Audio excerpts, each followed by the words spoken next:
নমস্কার বন্ধুরা, সকলকে জানাই বিশ্বকর্মা পুজোর আন্তরিক প্রীতি ও শুভেচ্ছা। অনেকে হয়তো ভাবছেন আকাশের দিকে তাকিয়ে কি করছি, একটাও তো ঘুড়ি উঠছে না। আসলে এটা সকালের ভিডিও। আসলে যুদ্ধে নামার আগে একটু যুদ্ধক্ষেত্রটা পর্যালোচনা করে নিচ্ছি। প্রথমে ঠিকই ছিল না ঘুড়ি ওড়াবো কি ওড়াবো না, কারণ অফিসে একটু কাজের চাপ চলছে, প্লাস আমার ছেলেরও স্কুলে ছুটি নেই বিশ্বকর্মা পুজোয়। কিন্তু হঠাৎ করেই ছেলে বিশ্বকর্মা পুজোর দিন সকালে বায়না ধরলো আজকে স্কুলে যাবে না। আমিও ওয়ার্ক ফ্রম হোম করে ভাবলাম যদি বিকালের দিকে 1-1.5 ঘন্টাও একটু সময় ম্যানেজ করতে পারি, তাহলে নিজেও একটু ঘুড়ি ওড়ানোর আনন্দ নেব, আর ছেলেটাও একটু ঘুড়ি ওড়ানোর আনন্দটা নিতে পারবে। নাহলে বুঝতেই তো পারছেন আজকালকার বাচ্চারা এসব ভুলেই গেছে, সারাদিন মোবাইল আর টিভি। যাই হোক, সকালটা শুরু হলো বেশ ভালোভাবেই। এখন সবার আগে নিচে গিয়ে আমার বাহনগুলো একটু পুজো করে নেব, তারপর অফিসের কাজ করব। চলুন আপনাদের আমার গাড়ি এবং বাইকের পুজোটা কেমন হলো সেটা দেখাই। আর আমাদের বাড়িতে একজন বিরাট পুরোহিত আছেন, যাকে ভিডিওর প্রথম দিকেই আপনারা দেখেছেন।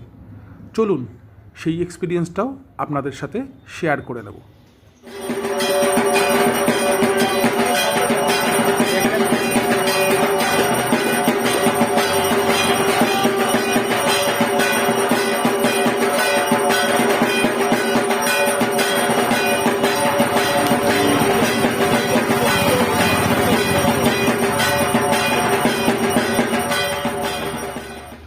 যাই হোক, পুজোর পর্ব শেষ করে সারাদিন অফিসের কাজ করে বিকালে একটু সময় বার করে ছেলে আর আমি গেলাম ওপরে। ছেলের তো মহা আনন্দ। যাই হোক, হাওয়াও ভালো ছিল, ঘুড়ি উড়িয়েও আনন্দ পাচ্ছিলাম। চেষ্টা করছিলাম ছেলেকে আনন্দটা দিতে, যাতে যেরকম বললাম প্রথমে, একটু মোবাইল টিভি ছেড়ে যেন কিছু আউটডোর অ্যাক্টিভিটিসও করে। এখানে প্রথম দিকে খুব একটা ঘুড়ি উঠছিল না, তাও কয়েকটা ঘুড়ির সাথে প্যাচ খেলার চেষ্টা করছিলাম, কিন্তু পরের দিকে দেখলাম বেশ ভালোই ঘুড়ি উঠল। আমি আলাদা করে মাঞ্জা বা ওই সব কিছু করিনি, লোকাল দোকান থেকে অল্প কিছু সুতো আর কয়েকটা ঘুড়ি কিনেই এই বছরের মতো চালিয়ে দিলাম। সত্যি কথা বলতে ঘুড়ি উড়ানোতে আমি খুব একটা পারদর্শী না, তবে যুদ্ধে যে এরকম করুণ পরিণতি আমার হবে সেটা আন্দাজ করতে পারিনি। কিনেছিলাম 4-5টা ঘুড়ি, সব কটাই কাটা খেলাম, একটা কাটলাম। স্ট্রাইক রেট বুঝলেন তো, 20%-এরও নিচে।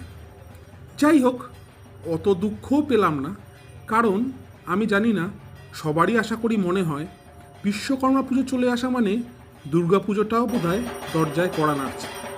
আকাশে বাতাসে অদ্ভুত একটা পুজো পুজো গন্ধ, সেই গন্ধতে অনেক দুঃখ ভুলে থাকা যায়। তাই এই ছোট্ট 1-1.5 ঘন্টার আনন্দটা আমরা পরিবার মিলে খুবই এনজয় করলাম। আর মনে মনে ভাবলাম আর মাত্র মেরে কেটে 12-14 দিনের ব্যাপার, তারপর তো মা দুর্গা আসছে। আজকে আবার কাজে ফিরতে হবে। আজকের মতন টাটা, পরে আবার কোনো গল্প নিয়ে আসবো।